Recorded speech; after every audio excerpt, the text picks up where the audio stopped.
Okay, so today I am going to tell you about LSAT principal questions. People sometimes find these harder than regular logical reasoning questions because principles are abstract. Now, first we should start off by saying what a principle is. A principle is usually a conditional statement that tells you what you should do in a certain situation.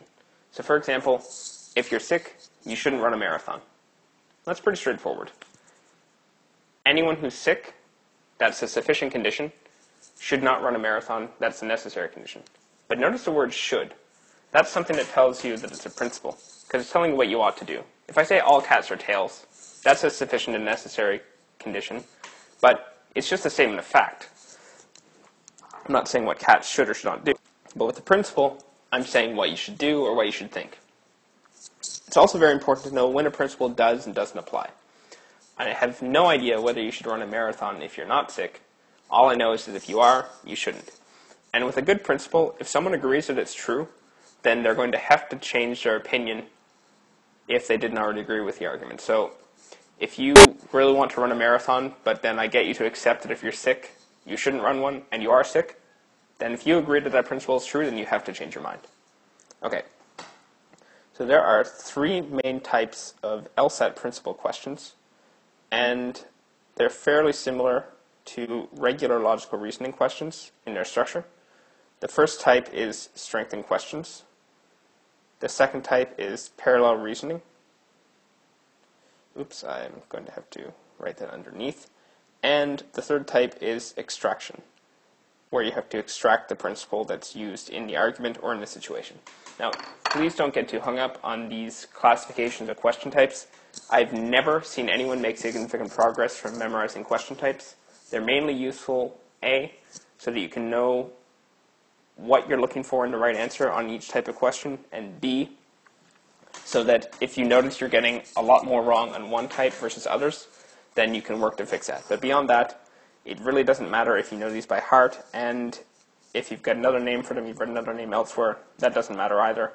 They're just ways of classification. So, we'll start with strengthened questions. Strengthened principle questions are just like the regular strengthened questions. There's going to be an argument, and it's not quite going to be a good argument. There's going to be a bit of a flaw, or something that was left unstated, and we can make the argument stronger by patching over that flaw. You don't have to prove the argument correct, you just have to make it better. On a regular question, they'll give you some fact that makes the argument stronger. On a principle question, they'll give you a principle that tells us that we should want what the conclusion is arguing for.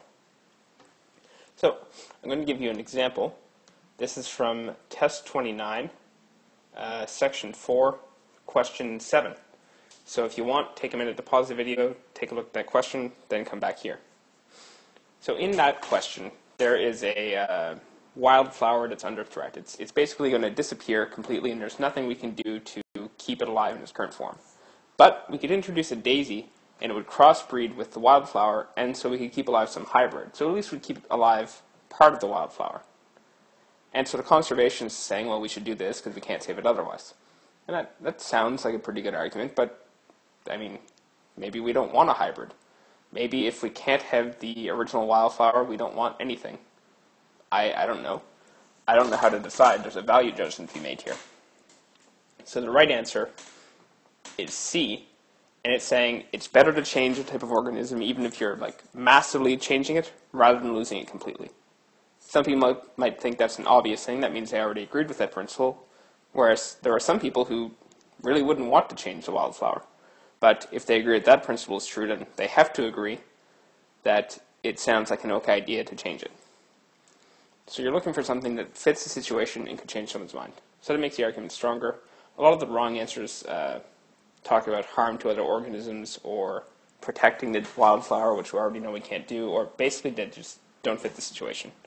So with a strengthened question, you're trying to take something from the answer choices and using it to support the stimulus. Okay, next, parallel reasoning. I call these parallel reasoning because they're very much like the regular parallel reasoning questions, which is where you have to find the structure of an argument and then find the answer choice that also matches that structure. In the case of the principle questions, they're going to give you a situation or an argument that illustrates a principle, and you have to find an answer choice that also illustrates the same principle. So it's very much the same process.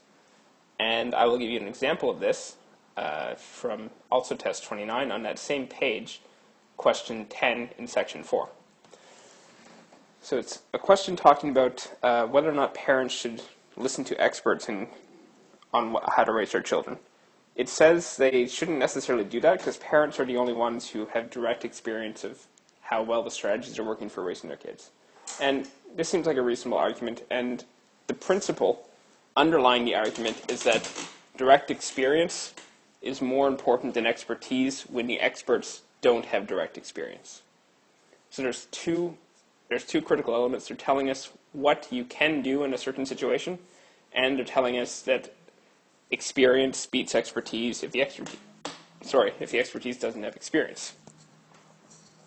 The right answer is C, where it says that a mountain climber can, so doesn't have to, but he can, ignore expert advice if the mountain climber knows about the mountain and the experts don't. So we've got the same factor.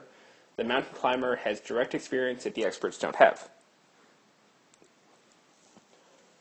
Then if you look at some of the wrong answers, like D, fails because it doesn't tell us what farmers should do, and it doesn't mention anything about farmers' direct experience. Likewise, E doesn't mention any direct experience. So you really want to ask yourself, what is the principle that the person making this argument is using? What are all the elements of it? And then find all those elements in the right answer. All right, for the extraction questions, and these are probably the closest thing to a pure principle question type. There's going to be a principle in a situation or argument, and then you've got to figure out what that is and find it in the answer choices. So draw a little downwards arrow to show you're going in that direction. And I'm going to give you an example of this that I think will make it clearer.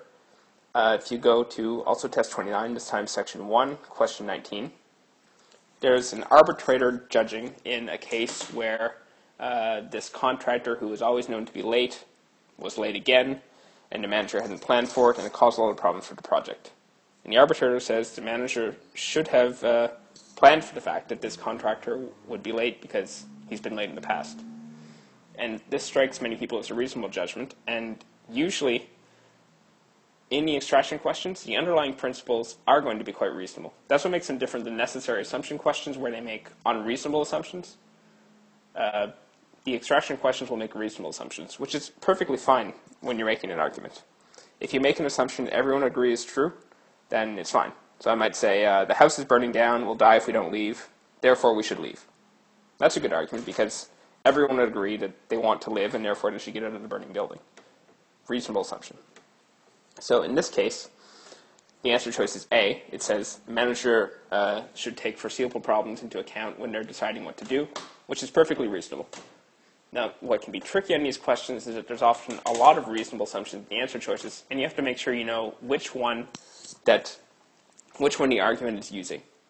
So you're not trying to decide if the principle is true or a good idea. You're trying to decide if it's the one that the argument is using. Okay, that's pretty much it for principle questions. Just one quick word on the word conforms that's in the question set. I want to make sure that you know that this can show up on different types of questions, so it doesn't always mean the same thing. On parallel reasoning questions, the question set might say, which of the following situations conforms most closely to the principle illustrated by the situation in the stimulus?